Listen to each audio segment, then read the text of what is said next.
حضرت عباس سے کسی نے کہا تھا اللہ کی سب سے بڑی نعمت، تو بخاری اٹھانا، فرمانے لگے محمد نعمت اللہ، بخاری ہے بخاری، فرمایا محمد اللہ کی سب سے بڑی نعمت ہے، صلی اللہ یہ سب سے بڑی نعمت ہے۔ کچھ کہا تو صحیح نہ یار، ایک مجھے کہنے لگا نہیں وہ 9 ربیع الاول کو آئے تھے، تو میں نے کہا 9 کو میلاد مناؤ، کوئی مسئلہ نہیں، 9 کو میلاد مناؤ، کوئی مسئلہ ہی نہیں، ہم تو سارا سال مناتے ہیں، بس 9 کو مناؤ نا بھائی، کون کہتا ہے عید نہیں ہم کہتے؟ میں نے کہا چلو جشن میلاد کہہ لیا کرو، میلاد ہی کہہ لو، یہ کہہ لو، تم نے خوشی منانی ہے تو محفل میلاد کہہ لو، نہ عید کہو، عیدیں 2 ہی ہیں۔ میں نے کہا نہیں وہ بھی تیری غلطی ہے، میرے نبی نے کہا ہر جمعہ میری امت کی عید ہے۔ اور قرآن پاک پڑھ، حضرت عیسیٰ کہتے تھے یا اللہ جب تم منو سلوہ نازل کرے گا وہ دن ہمارے لیے عید کا دن ہوگا۔ اور سیاستہ پڑھ، حضرت عمر کہا کرتے تھے جس دن دین مکمل ہوا یوم اکملت، جس دن دین مکمل ہوا یوم اکملت لکم، یہ آیتیں نازل ہوئی تو فرمایا وہ دن ہمارے لیے عید کا دن تھا۔ یہودی ہمیں کہتے تھے یہ آیتیں ہم پہ آتی تو ہم عید مناتے، یہ بھی تیری غلطی ہے کہ عیدیں 2 ہی ہیں۔ رب جب بھی کسی کو دید کرائے وہ عید کا ہی دن ہوتا ہے، وہ عید کا ہی دن ہوتا ہے بھائی۔ ہمارے لیے سب سے بڑی عید یہ ہے، اس لیے کہ باقی عیدیں اسی عید کا صدقہ ہے، صلی اللہ تعالی علیہ۔ تو عید میلاد النبی پہ اظہار مسرت کرنا، خوشی کا اظہار کرنا، خوشی کا اظہار کرنا، یہ تو ایمانی تقاضا ہے، یہ تو روح کا تقاضا ہے، یہ تو اندر اچھلتا ہے۔ شریعت جتنی ہمیں اجازت دیتی ہے اتنا ہم کرتے ہیں، اور کوئی میلاد کی محفل میں کوئی ایسا کام نہیں ہوتا جو شریعت سے ٹکراتا ہو۔ پہلے کیا ہوتا ہے؟ تلاوت، منع ہے قرآن پڑھنا۔ دوسرا کیا ہوتا ہے؟ اتنا درجہ ہے نعت کا، اب تو نہ نعت پڑھنے والے رہے نہ سننے والے رہے، دونوں میں ہی کمی ہے۔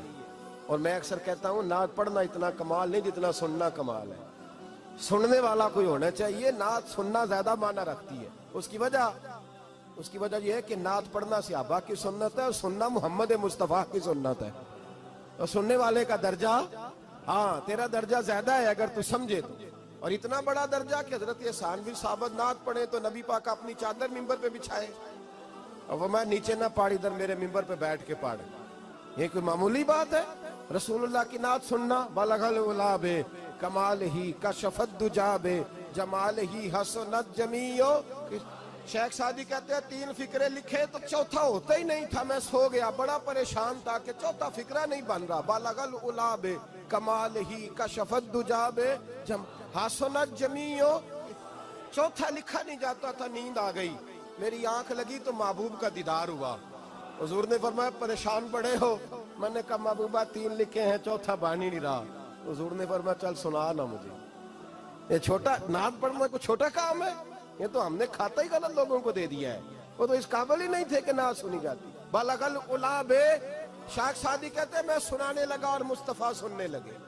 بلغ العلا بے کمال ہی کشف الدجا بے جمال ہی حسنت جمیع خصال ہی۔ تو حضور نے فرمایا چل سعدی کہہ دے صلو علیہ وآلہ، کہہ دے صلو علیہ وآلہ۔ فرماتے میں کہتا جاتا تھا اور مصطفیٰ مسکراتے جاتے۔ کوئی چھوٹا درجہ ہے نعت؟ نعت تو ایمان ہے، نعت تو طاقت ہے، نعت تو تیری روح کو بیدار کرتی ہے، پر شرط ہے نعت ہو، شرط ہے، شرط یہ تقاضا ہے میں نعت ہو، وہ نہ ہو کہ نعت پڑھے نا۔ میرے حضرت صاحب فرماتے ہیں نعت کا مقصد ہے جب بندہ نعت پڑھے تو اس کا دل نبی پاک کے گنبد کی طرف جائے، جب نعت سنے تو اس کی توجہ رسول پاک کی جانب جائے، یہ نہ ہو کہ نعت سنے تو توجہ گانے کی جانب جائے، یہ نہ ہو کہ نعت ہو رہی ہو تو لوگ کہیں، میرے کان میں لوگ کہہ دیتے ہیں، آپ یقین کریں محفل میں بیٹھے لوگ کہتے ہیں فلانے گانے کی طرز پہ لاندہ جی، تو کدھر گیا دھیان اس کا؟ یہ نعت تو نے پڑھی ہے، یہ نعت سنی نہیں آج تک؟ اگر نعت پڑھنی ہو تو علامہ اقبال کی لکھی ہوئی پڑھا کر، اگر نعت پڑھنی ہو تو شیخ سعدی کی لکھی پڑھا کر، اگر نعت پڑھنی ہو تو حضرت احسان بن ثابت کی لکھی پڑھا کر۔ اور اگر تیرا دل کرے کہ نعت بھی ہو، جذبات بھی ہو، حسن بھی ہو، علم بھی ہو، عمل بھی ہو، قرآن بھی ہو، حدیث بھی ہو، تو پھر امام محمد رضا فاضل بریلوی کی پڑھا کر، پھر اعلیٰ حضرت کی پڑھا کر، تجھے پتا چلے چمک تجھ سے پاتے ہیں سب پانے والے، میرا دل بھی چمکا دے چمکانے والے۔ اعلیٰ حضرت کہنے لگے یا رسول اللہ میری سفارش نہ کرو، ڈر لگتا ہے، ڈر لگتا ہے، قیامت کی رات بڑی گہری ہے، سفارش نہ کرو اس طرح کرو میرا بازو پکڑو اور جنت تک پہنچا کے آؤ، میرا بازو پکڑو اور جنت تک. کہتے میں مجرم ہوں آقا مجھے ساتھ لے لو. سونے نہ ڈر لگتا ہے. وہ بچہ کہتا ہے میں نے نہیں باہر جانا اندھیری رات ہے. ابا جی نال چلو. تو بلا مثال بلا تشبیہ صرف سمجھانے کے لیے کسی کوئی بڑا ساتھ ہو تو ڈر نہیں لگتا. یہ نعت ہے نا، چمک تجھ سے پاتے ہیں سب پانے والے، میرا دل بھی چمکا دے چمکانے والے. کہتے ہیں یا رسول اللہ محشر کی رات بڑی گہری ہے، میں مجرم ہوں آقا مجھے ساتھ لے لو کہ رستے میں ہیں جا بجا تھانے والے. سونے جرم کر کے آیا اور پکڑا نہ جاؤں کہیں، مہربانی کر مجھے پردوں میں چھپا لے، مجھے مدثر اور مزمل کی چادر کے نیچے کر لے، میں مجرم ہوں آقا مجھے ساتھ لے لو کہ رستے میں ہیں جا بجا تھانے والے.